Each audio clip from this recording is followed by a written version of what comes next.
Alleluia, Alleluia,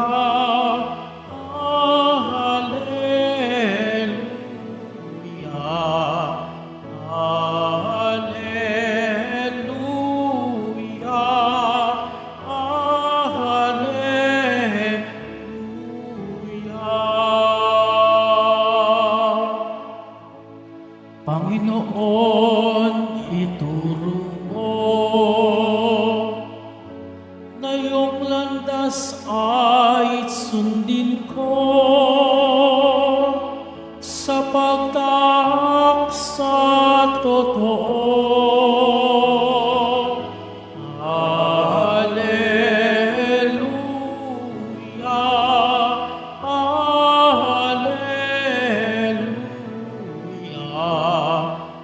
Alleluia, Alleluia.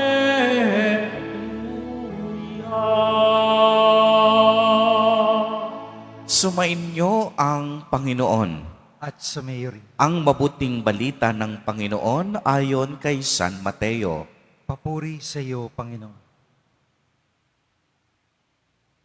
Noong panahong iyon, nagtipon-tipon ang mga Pariseo nang mabalitaan nilang napatahimik ni Jesus ang mga Saduceo.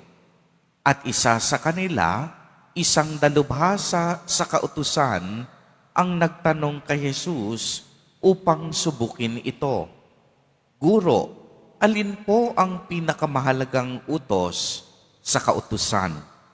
Sumagot si Jesus, ibigin mo ang Panginoon mong Diyos ng buong puso, ng buong kaluluwa, ng buong pag-iisip. Ito ang pinakamahalagang utos. Ito naman ang pangalawa, ibigin mo ang iyong kapwa gaya ng iyong sarili. Sa dalawang utos na ito, nakasalalay ang buong kautusan ni Moises at ang mga turo ng mga propeta. Ang mabuting balita ng Panginoon. Pinupuri ka namin, Panginoong Kristo. Magsiupo muna, Panginoon.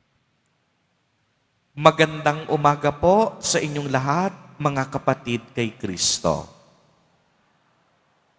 Sa lahat po ng ating mga taga-subaybay sa iba't ibang online platforms at sa lahat ng ating mga kadiboto sa iba't ibang panig ng Pilipinas at maging sa buong mundo kung saan tayo ay naaabot ngayon ng ating live streaming. Mapayapang umaga din po sa inyong lahat. Purihin at dakilain natin ang ating Panginoon, ang mahal na poong Jesus Nazareno. Mga kapatid kay Kristo at mga kadiboto, malugod po namin kayong tinatanggap sa Basilica Minor at Pambansang Dambana ni Jesus Nazareno. Mga kapatid, narinig po natin sa ating ebanghelyo sa araw na ito ang paglapit ng Pariseo kay Jesus Nazareno upang subukin siya. Nagtanong siya, Guro, alin po ang pinakamahalagang utos sa kautusan? Alam po ninyo kung hindi ninyo maitatanong, noong panahon ni Jesus, ang mga Hudyo ay may mahigit na 600 mga utos. Ito yung mga utos tungkol sa mga bawal na gawin at mga dapat gawin. Dahil sa dami ng mga maliliit na panuntunang ito, litong-lito na ang mga tao. Sa gayon, hindi nila alam tuloy sa 600 na utos na ito kung ano nga ba ang pinakamahalaga. Subalit pagmasdan ninyong mabuti, si Jesus Nazareno, sinagot ito ng buong linaw at ng buong kapangyarihan. Ibigin mo ang Panginoong mong Diyos ng buo mong puso, ng buong kaluluwa, at ng buo mong pag-iisip. At ang pangalawa, ibigin mo ang iyong kapwa gaya ng pag-ibig mo sa iyong sarili. Mga kapatid, ipinapaalala sa atin ni Jesus Nazareno na ang pananampalataya at debosyon ay hindi masusukat sa dami ng ritual, kung hindi sa lalim ng ating pagmamahal. At ang pag-ibig na ito may dalawang mukha na kailanman hindi natin pwedeng paghiwalayin. Yan ay ang pagmamahal sa Diyos at pagmamahal sa ating kapwa. Kaya nga, ang tunay na deboto ay hindi nagbibigay ng mga tira-tirang oras o panahon sa Diyos. Kapag sinabi nating pagmamahal ng buong puso at pag-iisip, ibig sabihin sa ating mga desisyon, sa ating mga trabaho, at maging sa ating pamilya, ang Diyos ang inuuna at pinakasentro natin.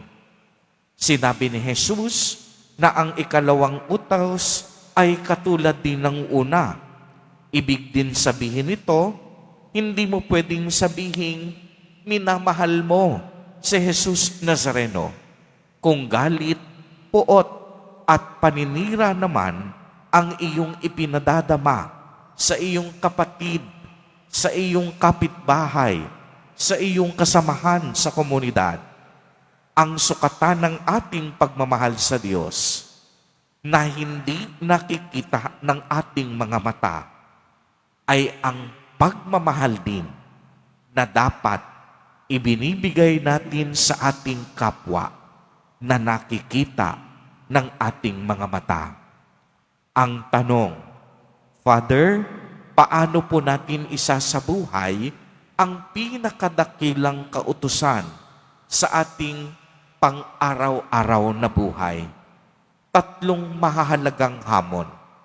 Una, mula sa ating tradisyon tungo sa debosyon ng pagmamahal. Ang pagpunta po natin dito sa simbahan ng Quiapo, ang pagsusuot natin ng damit deboto, ang pagpunta o pagsali natin sa mga prosesyon ay magagandang gawain.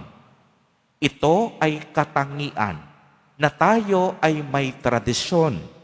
Ngunit kung paglabas naman natin ng simbahan, mainitin ang ating ulo, babalik tayo sa paggawa ng masama, mandaraya tayo sa ating kapwa, nawawala ng saysay ang ating tradisyon, ang tunay na debosyon, pagkakaroon ng pusong marunong magmahal, pusong marunong umibig.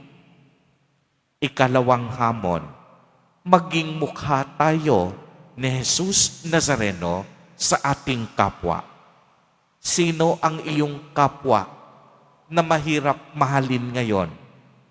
Baka ang taong nagtraidor sa iyo, ang mga taong mahirap pakisamahan sa trabaho, ang kapamilyang may kasalanan sa iyo.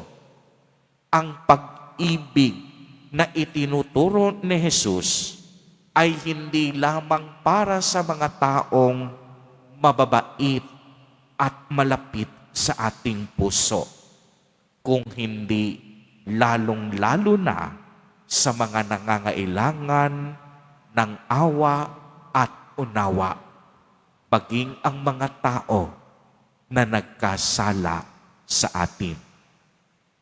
Ikatlong hamon, maglingkod tayo na walang hinihinging kapalit. Ang tunay na pagmamahal, ang tunay na paglilingkod, hindi naghihintay ng anumang kapalit. Ang pagmamahal sa Diyos at pagmamahal sa kapwa nagbubunga ng pagkukusa at pagmamalasakit. maging handa tayo sa ating buhay na maging instrumento at tulay ng tulong, ng pag-asa at ng pagkalinga sa mga nangangailangan, mga dukha at mga nagugutom. Mga kapatid kay Kristo, sa banal na Eukaristiyang ito, tignan natin ang mahal na Poong Jesus Nazareno na nagpasa ng krus dahil sa kaniyang napakalaking pagmamahal sa atin.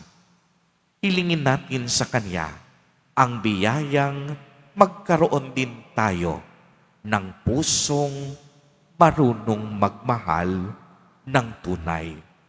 Naway, hindi lamang tayo maging deboto sa mga salita o sa damit, kundi maging ang ating buhay, maging buhay na saksi ng kaniyang pag-ibig sa ating pamilya, sa ating komunidad, at sa buong mundo.